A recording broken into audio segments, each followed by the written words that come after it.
Hello, my name is Marty Windle and welcome to the SBL Guru podcast. What we're going to do in season 3 is something a bit different.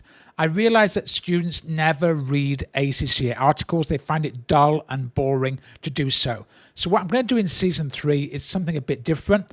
I'll use AI to produce an audio version of the article. Please let me know in the comments if you find this useful and whether it will help you and make it more likely for you to read the article.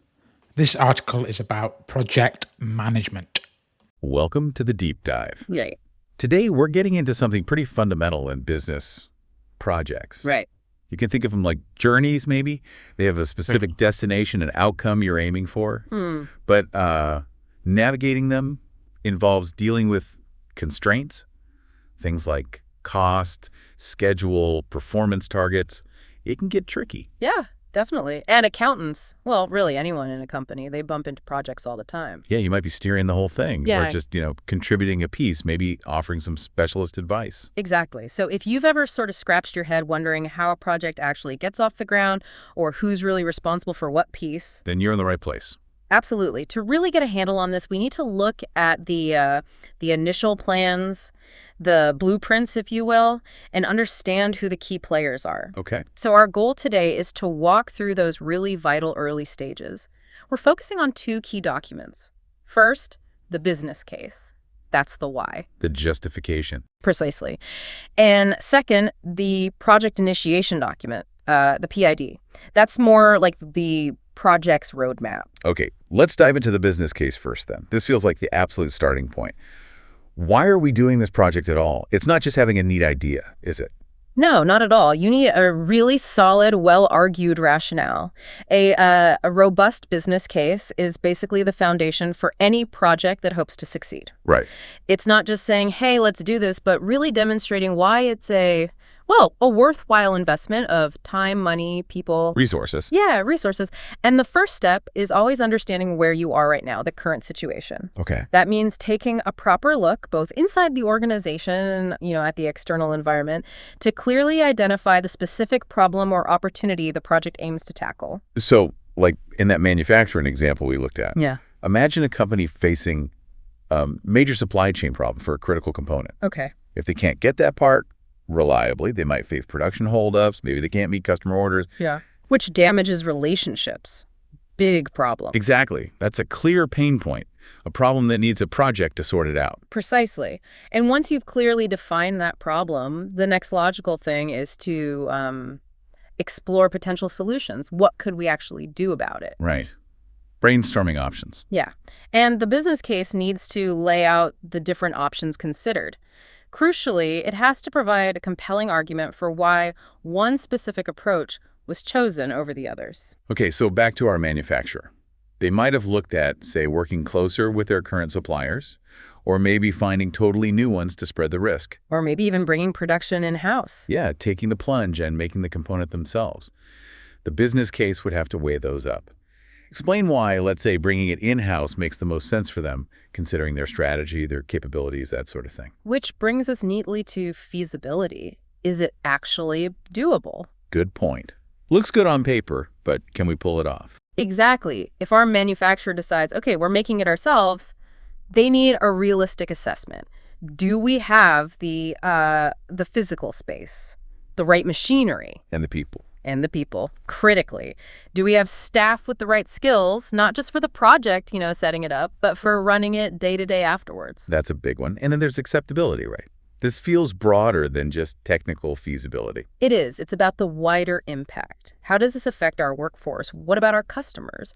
And crucially, for the owners or shareholders, does this look like a good use of capital? Is it financially acceptable? Okay, so this is where things like investment appraisal come in, weighing up the costs versus the benefits. Absolutely. You have to balance that upfront investment, maybe significant costs for building an extension, buying equipment, against the expected benefits down the line? Like better supply security, maybe lower costs long-term, happier customers because orders are on time. Exactly. It's about painting a realistic financial picture, even this early.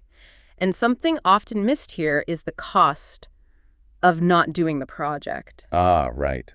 What happens if we just let those supply issues continue?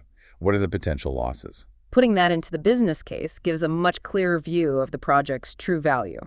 Now, you mentioned constraints earlier. The sources talk about the triple constraints: time, cost, and scope. It sounds like they often pull in different directions. That's a perfect way to put it, like stretching a rubber band 3 ways.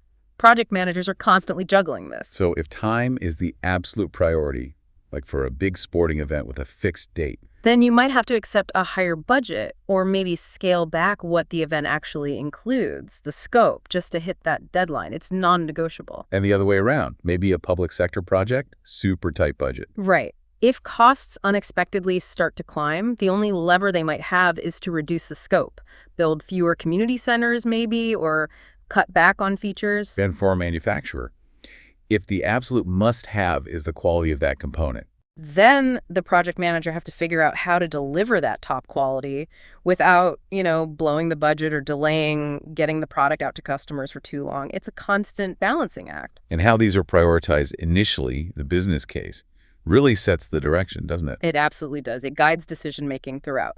And speaking of potential challenges, another key part of the business case is doing an initial high-level risk assessment. Okay, so even this early, you're thinking about what could go wrong. You have to. It's not detailed risk planning yet, but it's about identifying the major potential roadblocks.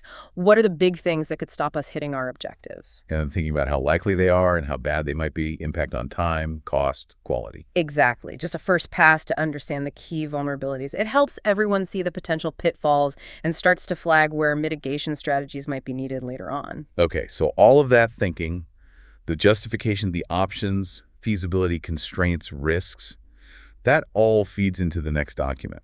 Correct. Once that business case is solid, documented, and crucially approved by the project sponsor and whoever makes the big decisions, then you move on to the project initiation document, the PID. Right, the PID. You called it a roadmap, but the source also says it's like a contract between the project team and the sponsor. Yeah. It sounds quite formal. It is, and it carries significant weight. The PID formalizes the agreement. It says, this is what the project will achieve, this is its scope, and this is how we're going to manage it. So it takes this summary info from the business case. Yes, objectives and summary, but then it adds more detail, particularly around the deliverables. Deliverables. Okay, so these are all the specific things the project needs to produce. Tangible stuff, intangible stuff. Everything needed to meet the objectives. So for our manufacturer, yes, the physical factory extension, the new machines. But also things like software upgrades, staff training. Absolutely. And maybe communication plans for suppliers, all the required paperwork like operating manuals, quality procedures, all of that. Makes sense. Lots of components. And often, these major deliverables act as milestones, or what are sometimes called gateways. Gateways, like checkpoints. Exactly. Formal review points. The sponsor, maybe a project board, they review progress against the plan before giving the green light to proceed to the next phase. Okay, that provides control. Yeah. So for the factory build, maybe getting the architect's detailed plans fully signed off is a gateway before any construction starts. Perfect example. Ensures everyone's still aligned and the project's on track before committing more resources. Smart. What else is in the PID? It also clearly lays out the project's organizational structure. Who reports to whom? What are the specific responsibilities at each level? Including how much time team members are expected to commit. Yes. That clarity on roles, responsibilities, and even time commitment right from the start is vital for getting things done efficiently. So PID finalized, signed off, team appointed. Then the project really gets moving into doing the work. That's the idea. It kicks off the main implementation phase. And while the specific structures might differ between companies, Right. There's usually a minimum structure you'd expect to see. At the top, you often have a project board. the project board, Right. their job is sort of high-level oversight, making sure the project still makes business sense, still fits with company strategy. Precisely. They check that the business case justification still holds up as the project progresses. And they have the final say at those major gateways we talked about. They're above the day-to-day fray. Okay. And then below them, or reporting to them, is the project sponsor. Yes. The sponsor is typically a senior figure, the project's champion within the organization. They provide the funding advocate for the project. Help get the resources needed. Exactly. They might even set those initial constraints. They have significant decision-making power below the board level and keep a close eye on things through regular contact with the project manager. Right, the project manager. The person really running the show day to day. That's them. They manage the project, the team, they develop the detailed plans, allocate resources, oversee the actual work. Make sure it stays on track with budget, time, scope. All of that. Plus, maintaining quality, managing changes, dealing with problems as they pop up, and keeping everyone informed, sponsor, team, anyone affected. And all the admin, too. Busy role. It certainly can be. And then, of course, you have the project team members themselves. Their job is to actually do the tasks assigned to them, deliver their part of the work. To the right standard, on time, using their specific skills to contribute to the overall objectives and deliverables. Okay. It really seems clear then that, you can have all the fancy methods and tools. Sure.